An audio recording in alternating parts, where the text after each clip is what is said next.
Hello and welcome to the Golden Playbook. Today we are going to go over 7 of my favorite late round running backs.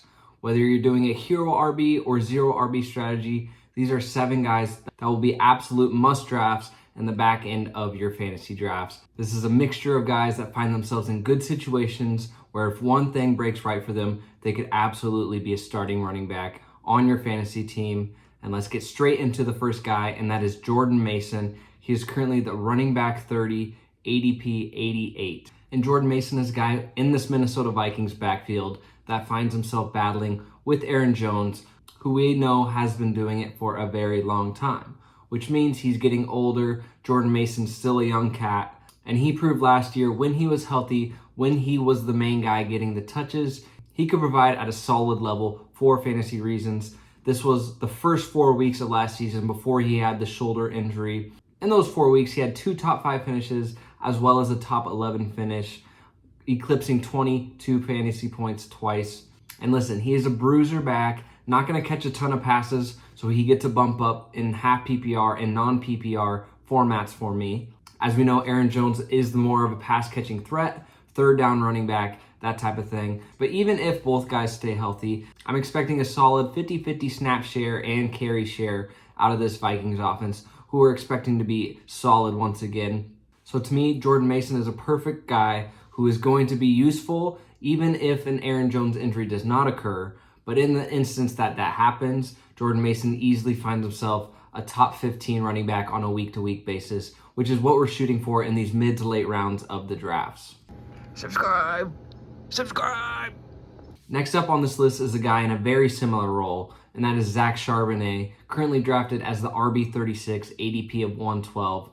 And he is very, very similar to Jordan Mason, likely not to have as big a role out the gate due to Kenneth Walker being a younger stud running back.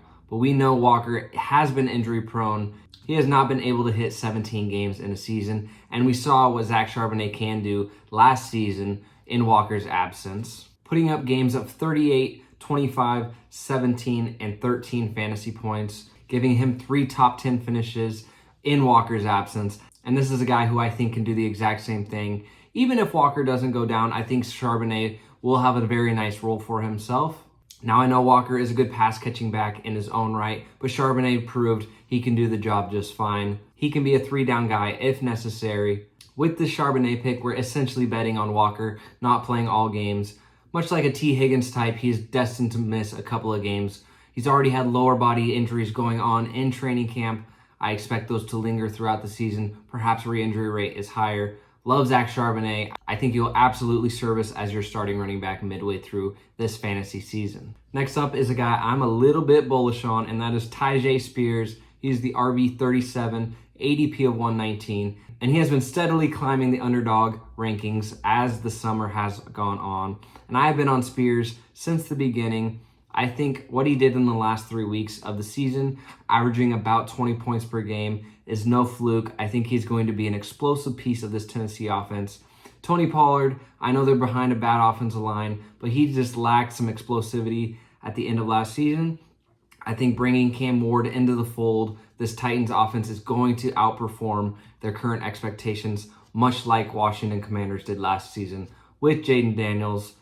And I think Tyjae Spears is going to have a big reason to do with that. Even if Pollard stays healthy, I'm expecting more of a 50-50 split. Spears in his own right had battled quite a few injuries. I know staying healthy is going to be a key piece of the Spears experiment, but I'm definitely willing to participate in this experiment. I think this is the year that Spears breaks out and really battles with Tony Pollard as a 1A, 1B type. In a Titans offense, I'm expecting to outperform. I really love Spears. I think he's a home run waiting to happen, and he is one of my favorite late round running backs right now. Next up, we have Tank Bigsby, currently the running back 42, ADP of 136, and reports out of camp is he is the lead down back on first and second down. I think he's going to carry the load for Jacksonville, especially early. They want to use Travis Etienne on third downs.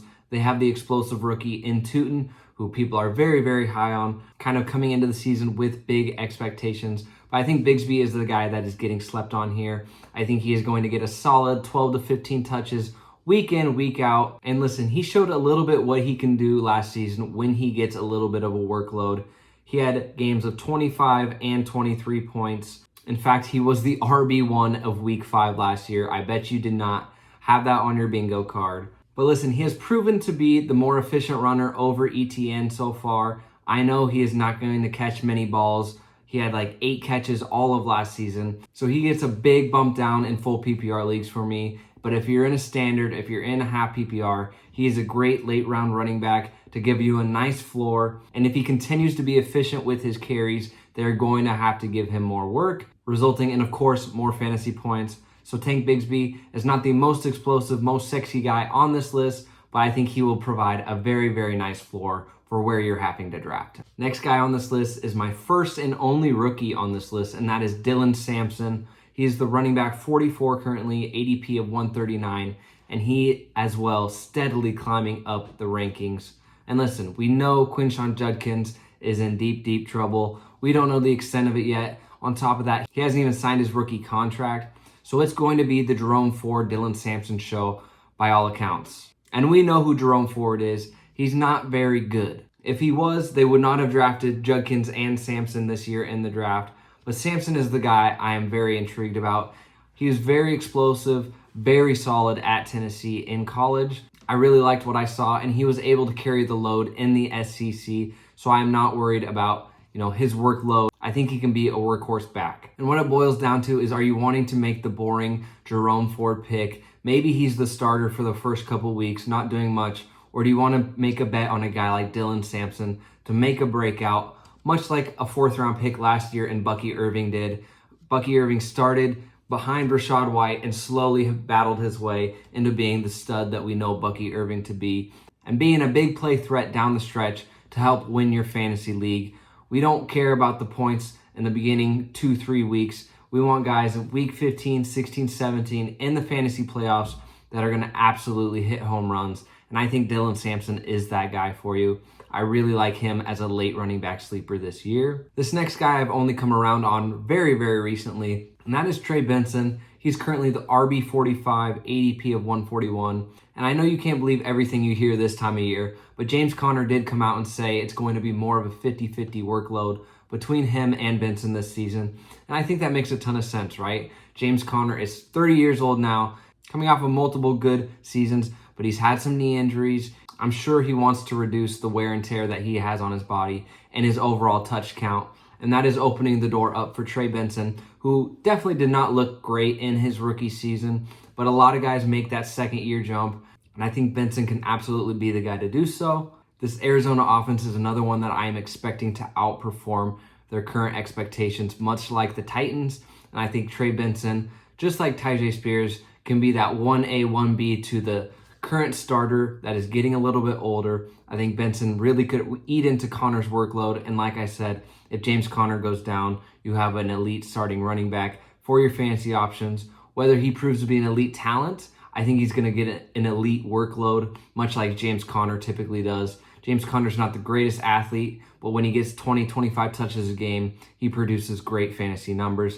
And I think Benson can do that. Another one of my favorite late round running backs. The 7th and final guy on this list is Rico Dowdle, and he is the RB58, ADP of 184. Yes, I know Chuba Hubbard is there, and Chuba was amazing last season, but people are sleeping on Rico Dowdle. He was a 1,000-yard back last year. Of course, he didn't look amazing doing it. He had plenty of volume to get him there, but he was definitely no slouch. He had 6 weeks of being the RB20 or better, and 4 of them as an RB10 or better, which I think is an absolute plenty of sample size to show that he can produce solid fantasy weeks in the NFL. And I may be the only one that thinks this, but I think Carolina is going to be more split in the backfield. I don't think they want to solely rely on Chuba this season like they had to do last year with Miles Sanders injuries, with Jonathan Brooks, re-injury.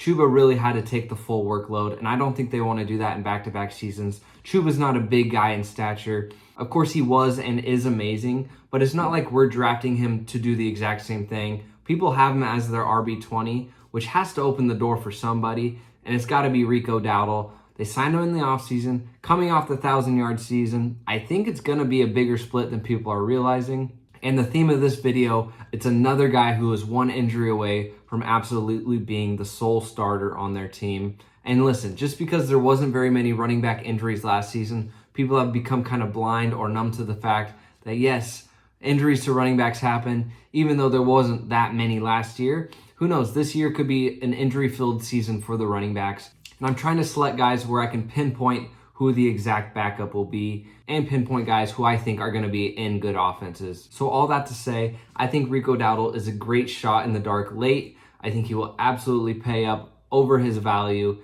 And if anything were to happen to Chuba Hubbard, you're getting a starting running back in the NFL who has shown he can put up, top 10, top 20 RB finishes in a given week. So I think Rico Dowdle is a great value currently in running back drafts. And these are my 7 guys that are my favorite late round running backs. So thank you guys so much for watching. Drop down in the comments who your favorite late round running backs are, or if you liked any of mine. While you're down there, hit the like button, hit the subscribe button. Next week, we'll be doing the late round wide receivers, so stay tuned for that. Stay tuned for another underdog review on Wednesday. We're continuing to churn out 2 videos a week. I really appreciate your guys' support. We'll catch you on the next one. Peace.